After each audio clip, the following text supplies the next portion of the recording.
Pro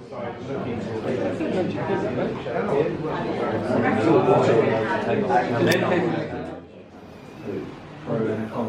So when you say you find just done the lighting switch on that, just done it. It's good to have one of those visual teams.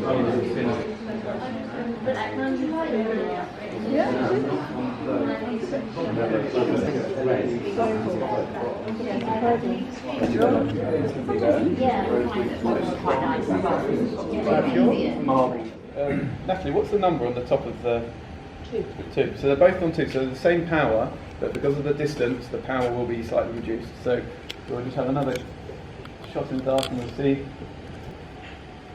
So I think we've slightly gone too flat with this. So I like to sort of still see a little bit of shadow. I was talking to someone earlier about how bringing in fill light can kill it and it makes it look 2D.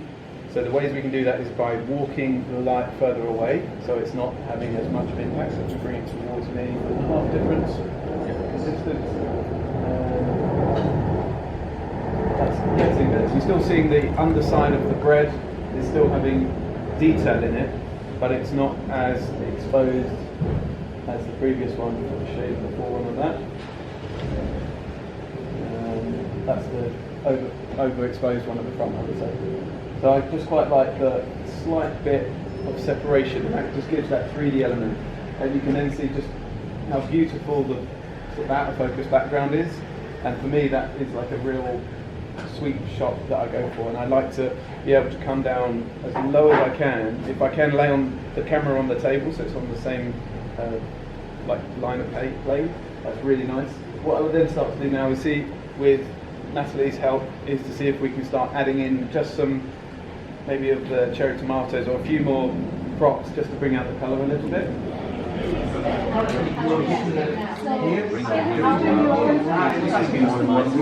That's magic.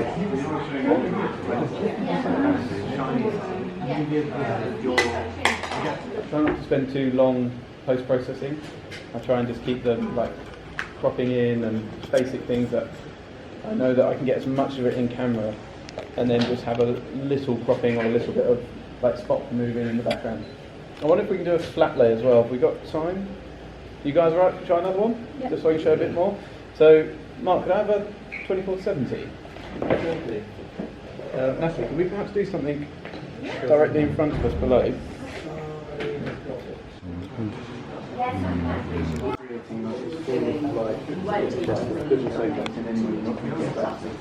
Detail difference. Yeah. Even if you kept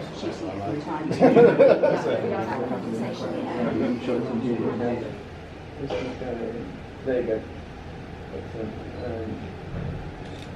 Look at that one. That's quite nice. We're getting there. I would maybe bring the tomatoes front side rather than back side. That's better. And that way we can see just a bit more of the green coming through as well.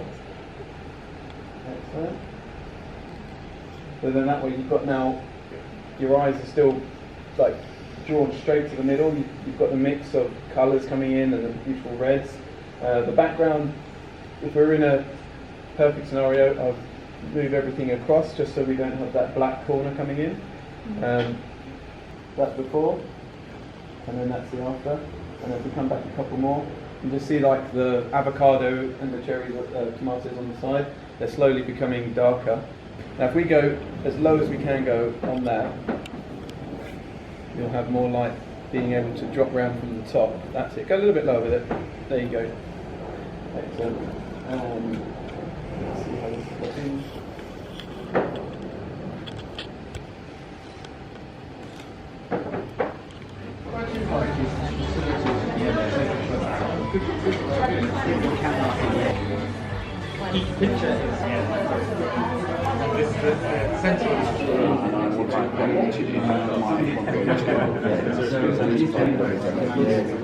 Even though the one that I didn't want to. So I bought the 5